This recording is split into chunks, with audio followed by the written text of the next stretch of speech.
Hello বন্ধুরা, আমাদের YouTube চ্যানেলের পক্ষ থেকে একবার স্বাগত। আজকে এই ভিডিওতে আমরা আলোচনা করব পশ্চিমবঙ্গে আইসিডিএস নিয়োগ 2024 সম্পর্কে, অর্থাৎ আইসিডিএস নিয়োগ সংক্রান্ত কিছু গুরুত্বপূর্ণ তথ্য সম্পর্কে আলোচনা করব। পুরোপুরি ভিডিও দেখতে থাকো। যারা যারা আইসিডিএস কর্মী এবং সহায়িকার পরীক্ষার জন্য প্রিপারেশন নিচ্ছ, আজকের এই ভিডিওটি তোমাদের জন্য অত্যন্ত গুরুত্বপূর্ণ হতে চলেছে। তো দেখো, আজকে এই ভিডিওতে আমরা আলোচনা করব কোন জেলায় কবে পরীক্ষা হবে, অর্থাৎ যে সমস্ত জেলাগুলিতে বিজ্ঞপ্তিগুলি জারি হয়েছে সেই সমস্ত জেলাগুলিতে কবে কবে পরীক্ষা হবে সেই সম্পর্কে আলোচনা করব। তারপরে আমরা আলোচনা করব নতুন বিজ্ঞপ্তি কবে বেরোবে, অর্থাৎ বাকি জেলাগুলিতে নিয়োগ কবে থেকে শুরু হবে সেই সম্পর্কে আলোচনা করব। তারপরে আমরা আলোচনা করব 100তে কত পেলে চাকরি সম্ভব, অর্থাৎ দেখো, লিখিত পরীক্ষা 90 নম্বরের হয়ে থাকে এবং 10 নম্বরের মৌখিক পরীক্ষা হয়। তো সেক্ষেত্রে যে টোটাল 100 নম্বর হচ্ছে, এই 100 নম্বরের মধ্যে তোমরা কত নম্বর পেলে চাকরি সম্ভব সেই সম্পর্কে আলোচনা করব, যেখানে অফিসিয়াল ডেটা নিয়ে কিন্তু আজকে অ্যানালাইসিস করব। অর্থাৎ যারা বিভিন্ন জেলাতে নম্বর পেয়ে চাকরি পেয়েছে তাদের যে নম্বরগুলো রয়েছে সেই সম্পর্কে পুরোপুরি আলোচনা করব। এবং তারপরে আমরা আলোচনা করব লিখিত পরীক্ষা সম্পর্কিত আরও কিছু গুরুত্বপূর্ণ তথ্য সম্পর্কে, অর্থাৎ আইসিডিএস কর্মী এবং সহায়িকার পরীক্ষার জন্য যারা প্রিপারেশন নিচ্ছ, আজকের এই ভিডিওটি তোমাদের জন্য অত্যন্ত গুরুত্বপূর্ণ হতে চলেছে। যারা ভিডিওটি দেখছো অবশ্যই লাইক করে দেবে, তার পাশাপাশি চ্যানেলটি সাবস্ক্রাইব করে রাখো আইসিডিএসের নিয়মিত ক্লাসগুলি পাওয়ার জন্য, নিয়মিত আপডেট পাওয়ার জন্য, পরীক্ষার সাজেশন এবং কোশ্চেন পেপার পাওয়ার জন্য। তো দেখো, এখানে এরপর আমরা আলোচনা করব কোন কোন জেলাতে কবে পরীক্ষা হবে সেই ব্যাপারে। তো দেখো, আলিপুরদুয়ার জেলা থেকে যারা এই ভিডিওটি দেখছো এবং আইসিডিএসের জন্য যারা অ্যাপ্লিকেশন করেছো তাদের ক্ষেত্রে বলে রাখি, পরীক্ষার ডেট কিন্তু তোমাদের ঘোষিত হয়ে গেছে এবং তোমাদের যে পরীক্ষার ডেট রয়েছে সেটি হচ্ছে 30শে জুন 2024। ঠিক আছে, 30শে জুন 2024 তোমাদের কিন্তু পরীক্ষা আলিপুরদুয়ার জেলার জন্য। ঠিক আছে, যারা আলিপুরদুয়ার জেলা থেকে অ্যাপ্লিকেশন করেছো তারা কিন্তু 30শে জুন 2024 তোমাদের পরীক্ষা হবে। তো সেক্ষেত্রে খুব ভালোভাবে কিন্তু প্রিপারেশন চালিয়ে যেতে হবে।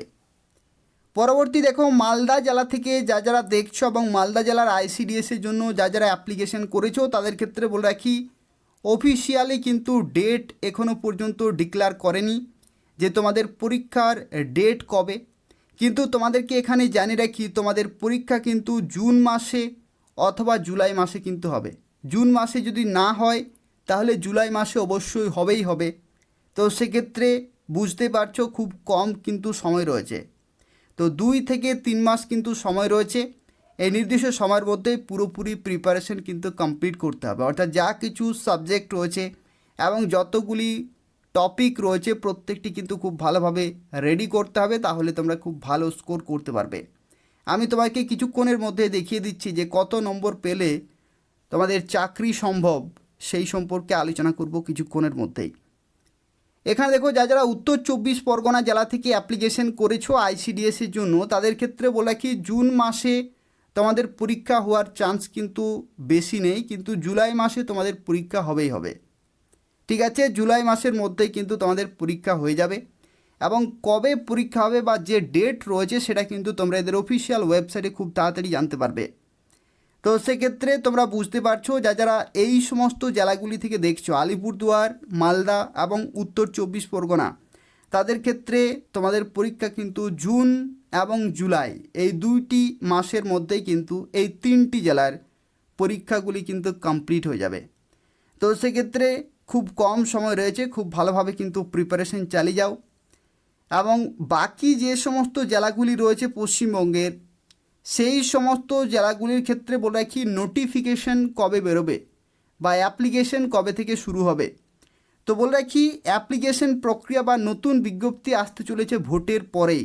ভোটের আগে কিন্তু আর কোনো রকমের নোটিফিকেশন আসবে না, ভোটের পরেই কিন্তু নোটিফিকেশন আসবে। তো সেক্ষেত্রে ভোট যতক্ষণ না পর্যন্ত শেষ হচ্ছে ততক্ষণ না পর্যন্ত তোমাকে কিন্তু অপেক্ষা করতে হবে এবং তারপরে বাকি জেলাগুলিতে ধীরে ধীরে অ্যাপ্লিকেশন কিন্তু শুরু হয়ে যাবে। এখানে দেখো এরপর আমরা আলোচনা করব 100 নম্বরের মধ্যে কত নম্বর পেলে তোমরা চাকরি পেতে পারো সেই সম্পর্কে আলোচনা করব। পুরোপুরি এই তথ্যটি কিন্তু ভালোভাবে দেখতে থাকো। এখান থেকে যা কিছু ইনফরমেশন তোমাদেরকে জানিয়ে দিচ্ছি এগুলো তোমাদের চাকরি পাওয়ার জন্য খুবই কিন্তু কাজে লাগবে। তো দেখো এই যে নোটিশটি রয়েছে এই নোটিশটি হচ্ছে মুর্শিদাবাদ জেলার। ঠিক আছে, মুর্শিদাবাদ জেলাতে যে আইসিডিএস কর্মী এবং সহায়িকার যে নিয়োগ হলো সেটার এটা কিন্তু একটা নোটিশ রয়েছে। এবং এখানে দেখো এই যে লিস্ট রয়েছে এই লিস্টে দেওয়া রয়েছে যে যারা সিলেক্টেড ক্যান্ডিডেট তাদের নাম কিন্তু এখানে দেওয়া রয়েছে এবং তারা কত নম্বর পেয়ে ফাইনালি চাকরি পেয়েছে, কোন ক্যাটাগরিতে চাকরি পেয়েছে, লিখিত পরীক্ষাতে কত নম্বর পেয়েছে, ইন্টারভিউতে কত নম্বর পেয়েছে এবং টোটাল কত নম্বর পেয়েছে, প্রত্যেকটি ইনফরমেশন কিন্তু এখানে দেওয়া রয়েছে। তো এখান থেকে তোমাদের একটা বেসিক আইডিয়া চলে আসবে যে তোমরা যে লিখিত পরীক্ষার জন্য প্রিপারেশন নিচ্ছ সেক্ষেত্রে কত নম্বর মিনিমাম তুললে তোমরা চাকরি পেতে পারো বিভিন্ন ক্যাটাগরি ওয়াইজ, সেগুলো তোমরা কিন্তু এখানে বুঝতে পারবে। তো দেখো এই যে লিস্ট রয়েছে এটা হচ্ছে অঙ্গনওয়াড়ি ওয়ার্কারের ক্ষেত্রে এবং হেল্পারের ক্ষেত্রেও কিন্তু একই রকম হবে। তো ম্যাক্সিমাম ক্যান্ডিডেট যেহেতু ওয়ার্কারের জন্য অ্যাপ্লিকেশন করো তো সেই জন্য ওয়ার্কারের এখানে কিন্তু ডিসকাস করে দিচ্ছি, কিন্তু যারা হেল্পারের জন্য প্রিপারেশন নিচ্ছ তাদের ক্ষেত্রেও কিন্তু এইরকমই নম্বর তোমাদেরকে পরীক্ষায় তুলতে হবে। এখানে দেখো 2022 সালের যে নোটিফিকেশন জারি হয়েছিল মুর্শিদাবাদ জেলাতে, সেখানে দেখো রিসেন্টলি নিয়োগ কিন্তু কমপ্লিট হলো। এখানে দেখো বিভিন্ন ক্যান্ডিডেটের কিন্তু নাম রয়েছে 1 2 3 4 করে, এখানে বিভিন্ন ক্যান্ডিডেট টোটাল কিন্তু 21 জন এখানে কিন্তু লিস্ট রয়েছে। প্রথম লিস্টে 21 জন রয়েছে বিভিন্ন লোকেশনের, এটা হচ্ছে রানীনগর 1-এর ক্ষেত্রে। এবং একই রকমভাবে বিভিন্ন আইসিডিএস প্রজেক্টের তরফ থেকে যে বিজ্ঞপ্তিগুলি বেরোয় প্রত্যেকটি কিন্তু আলাদা আলাদা লিস্ট রয়েছে। তো দেখো প্রথম যে ক্যান্ডিডেট তার ক্যাটাগরি হচ্ছে ওবিসি বি, মৌত্রিষা কর্মকার ওবিসি বি। এবং এখানে দেখো বলা হচ্ছে যে লিখিত পরীক্ষা হয়েছিল 90 নম্বরের, সেই লিখিত পরীক্ষার মধ্যে এই ক্যান্ডিডেট টোটাল 76 নম্বর কিন্তু পেয়েছে। এটা হচ্ছে সর্বোচ্চ নম্বর। ঠিক আছে, সর্বোচ্চ নম্বর 76 কিন্তু উঠেছে 90-এর মধ্যে। আর যে মৌখিক পরীক্ষা হয় 10 নম্বরের তার মধ্যে এই ক্যান্ডিডেট কিন্তু 7 নম্বর পেয়েছে। তো সেক্ষেত্রে পরীক্ষা খুব ভালো হয়েছে, যে কারণে টোটাল নম্বর কিন্তু 83 দাঁড়াচ্ছে। 100-র মধ্যে 83, এটা হচ্ছে সর্বোচ্চ নম্বর। ঠিক আছে, এরা হচ্ছে সর্বোচ্চ নম্বর মুর্শিদাবাদ জেলার ক্ষেত্রে। রানীনগর 1 যে আইসিডিএস প্রজেক্ট সেই প্রজেক্টের তরফ থেকে সেই লোকেশনে 83 হচ্ছে হায়েস্ট নম্বর। ঠিক আছে, 76 হচ্ছে লিখিত এবং 7 নম্বর হচ্ছে মৌখিক। পরবর্তী দেখো যে সমস্ত নামের যে লিস্ট রয়েছে সেখানে দেখতে পাচ্ছ 78 রয়েছে, কিন্তু এখানে রয়েছে দেখতে পাচ্ছ 4.5। তো সেক্ষেত্রে বিভিন্ন ক্যান্ডিডেট দেখতে পাচ্ছ এখানে লিখিত পরীক্ষায় নম্বর কিন্তু আলাদা পেয়েছে এবং মৌখিক পরীক্ষায় নম্বর আলাদা পেয়েছে। কিছু কিছু ক্যান্ডিডেট খুব ভালো কিন্তু স্কোর করেছে, আবার কিছু ক্যান্ডিডেটের দেখতে পাচ্ছ খুব একটা বেশি কিন্তু স্কোর নেই। যেমন দেখো নিচের দিকে যদি তোমরা দেখো লিখিত পরীক্ষাতে এই একজন ক্যান্ডিডেট কিন্তু 36.5 নম্বর কিন্তু পেয়েছে। ঠিক আছে, 36.5। আর মৌখিক পরীক্ষাতে এখানে 2.50 এখানে কিন্তু নম্বর হচ্ছে এবং টোটাল 39 নম্বর কিন্তু হচ্ছে। তবু এই ক্যান্ডিডেট চাকরি পেয়েছে। তার কারণ কি? তার কারণ হচ্ছে এই ক্যান্ডিডেটের ক্যাটাগরি হচ্ছে এসটি ক্যাটাগরি। ঠিক আছে, এসটি ক্যাটাগরি এবং সেই লোকেশনের ক্ষেত্রে এই নম্বরে কিন্তু উঠেছে। তো সেক্ষেত্রে এখানে বুঝতে পারছো তোমরা যে কমপক্ষে নম্বর এখানে 36.5 এবং 2.5 অর্থাৎ 39 নম্বর পেয়েও কিন্তু একজন ক্যান্ডিডেট ফাইনালি সিলেক্টেড হয়েছে এবং সর্বোচ্চ এখানে কিন্তু 83 নম্বর। তো সেক্ষেত্রে দেখতে পাচ্ছ যে খুব একটা বেশি নম্বর যে তোমাকে পেতেই হবে তাহলে তোমার চাকরি হবে, না হলে হবে না, সেটাও কিন্তু নয়। সর্বোচ্চ এখানে 83 নম্বর উঠেছে এবং সর্বনিম্ন এখানে 39 থেকে কিন্তু নেওয়া হয়েছে। তো সেক্ষেত্রে এখান থেকে তোমরা বুঝতে পারছো যে কী রকমের কিন্তু প্রিপারেশন তোমাদেরকে চালিয়ে যেতে হবে। এখানে আরও একটি গুরুত্বপূর্ণ বিষয় তোমাদেরকে জানিয়ে রাখি, বিভিন্ন ক্যাটাগরি ওয়াইজ দেখতে পাচ্ছ নম্বরের কিন্তু পার্থক্য রয়েছে। অর্থাৎ যারা এসটি ক্যান্ডিডেট তাদের ক্ষেত্রে দেখতে পাচ্ছ খুব একটা বেশি কিন্তু নম্বর এখানে প্রয়োজন হয়নি, কিন্তু যারা ওবিসি এ ক্যাটাগরি তাদের ক্ষেত্রে দেখতে পাচ্ছ 68 নম্বর। একই রকমভাবে যারা এসসি ক্যাটাগরি তাদের ক্ষেত্রে দেখতে পাচ্ছ 70 নম্বর পেয়ে কিন্তু এখানে সিলেক্টেড। আর যারা জেনারেল ক্যান্ডিডেট তাদের ক্ষেত্রে দেখতে পাচ্ছ এখানে কিন্তু অনেক বেশি কিন্তু নম্বর রয়েছে। জেনারেল ক্যাটাগরি দেখতে পাচ্ছ ইসি জেনারেল রয়েছে, এবং তাছাড়া দেখতে পাচ্ছি এখানে একটি জেনারেল রয়েছে 82.50, এখানে কিন্তু নম্বর রয়েছে। তো সেক্ষেত্রে এখানে দেখতে পাচ্ছ বিভিন্ন ক্যাটাগরি ওয়াইজ কিন্তু নম্বরের পার্থক্যগুলি রয়েছে, এবং এটা সম্পূর্ণভাবে ডিপেন্ড করছে সেই লোকেশনে কত ভ্যাকেন্সি রয়েছে, যে সমস্ত ক্যান্ডিডেট পরীক্ষা দিচ্ছে তাদের টোটাল নম্বর কীরকম দাঁড়াচ্ছে তার উপরেই কিন্তু নির্ভর করছে। তো সেক্ষেত্রে তোমাদেরকে খুব ভালোভাবে কিন্তু প্রিপারেশন নিতে হবে এখানে 36.5 লিখিত পরীক্ষাতে। এবং এখানে তোমাদেরকে জানিয়ে রাখি এই যে 90 নম্বরের যে লিখিত পরীক্ষা হয়ে থাকে সেই 90 নম্বরের মধ্যে 30 পেলে তোমরা কিন্তু মৌখিক পরীক্ষায় ডাক পাবে। ঠিক আছে, 30 পেলে মৌখিক পরীক্ষায় ডাক পাবে, এবং মৌখিক পরীক্ষা এবং লিখিত পরীক্ষার যে নম্বর সেই নম্বরের ভিত্তিতেই এই রকমের ফাইনাল মেরিট লিস্ট কিন্তু তৈরি করা হয়ে থাকে। তো সেক্ষেত্রে দেখো যত বেশি নম্বর পাবে তত কিন্তু চান্স বেড়ে যাচ্ছে। ঠিক আছে, যত বেশি পাবে তত চান্স কিন্তু বেড়ে যাচ্ছে। তো সেক্ষেত্রে খুব ভালোভাবে কিন্তু প্রিপারেশন নিতে হবে। তোমরা যদি জেনারেল ক্যাটাগরি হয়ে থাকো, যারা জেনারেল ক্যাটাগরি রয়েছে তাদের ক্ষেত্রে কিন্তু খুব ভালো কিন্তু স্কোর করতে হবে। ঠিক আছে, এখানে দেখো 70+ কিন্তু নম্বর রয়েছে, জেনারেল ক্যাটাগরি 70+ কিন্তু নম্বর রয়েছে। তো সেক্ষেত্রে 70-এর উপরে কিন্তু পাওয়ার চেষ্টা করবে জেনারেল ক্যাটাগরি। আর যারা এসটি ক্যাটাগরি তাদের ক্ষেত্রে খুব একটা বেশি কিন্তু নম্বরের প্রয়োজন হচ্ছে না। দেখতে পাচ্ছ এসটি ক্যাটাগরিতে এখানে কিন্তু 50+ নম্বর তুললেই একটা কিন্তু চান্স থাকছে। ঠিক আছে, 50+ নম্বর তুললে কিন্তু এখানে একটা চান্স থাকছে। আর এসসি ক্যাটাগরিতেও কিন্তু একই রকমের। তো সেক্ষেত্রে এভাবেই কিন্তু তোমাকে প্রিপারেশন চালিয়ে যেতে হবে। আশা করি অনেক কিছু আইডিয়া এখান থেকে পেলে যে কী রকমের নম্বর তোমাদেরকে তুলতে হবে পরীক্ষাতে। তো এরপরে তোমাদেরকে জানিয়ে দিচ্ছি যে সিলেবাস রয়েছে, সেই সিলেবাসের ক্ষেত্রে কিভাবে তোমরা পড়লে এত নম্বর পেতে পারো সেই সম্পর্কে এরপর আমরা আলোচনা করব।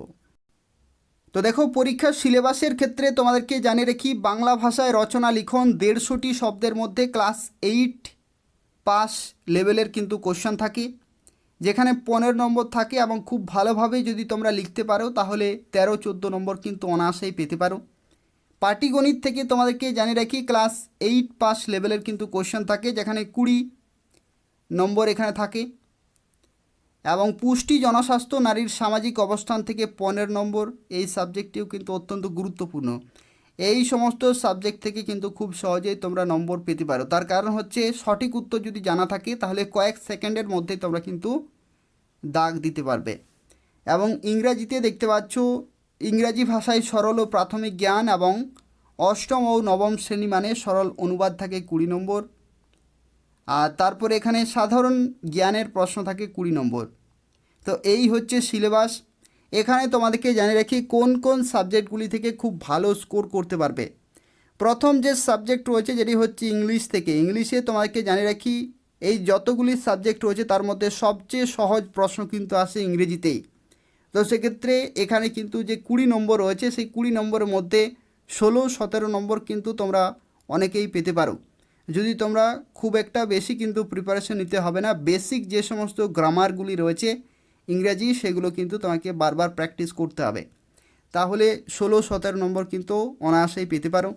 জিকে থেকে তোমাদেরকে জানিয়ে রেখে এই সাবজেক্টটি এমন একটি গুরুত্বপূর্ণ সাবজেক্ট, যদি খুব ভালো প্রিপারেশন থাকে তাহলে 20 কিন্তু পেতে পারো, আর যদি খুব খারাপ প্রিপারেশন থাকে তাহলে কিন্তু এখান থেকে তোমাদের নম্বর অনেকটা কিন্তু মাইনাস হয়ে যাবে।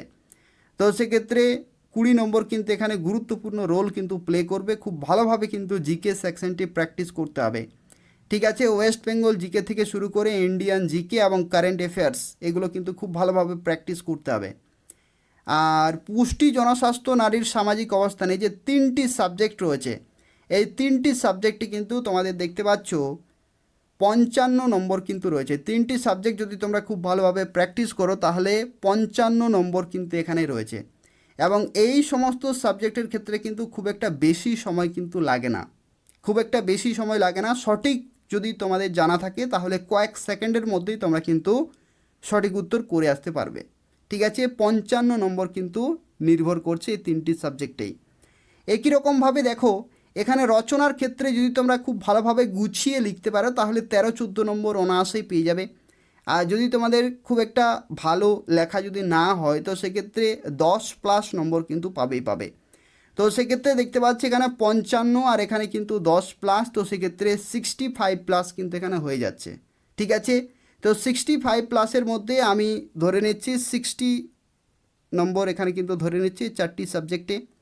আর ম্যাথের ক্ষেত্রে যদি তোমরা খুব ভালোভাবে প্র্যাকটিস করো তাহলে 20-র মধ্যে তোমরা 12-13 কিন্তু পাবেই।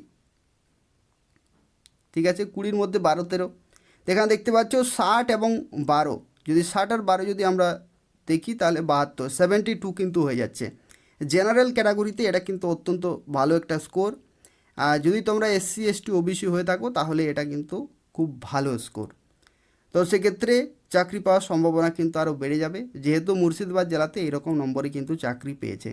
তো সেক্ষেত্রে এভাবেই কিন্তু তোমাকে সাবজেক্ট ওয়াইজ খুব ভালোভাবে প্রিপারেশন চালিয়ে যেতে হবে।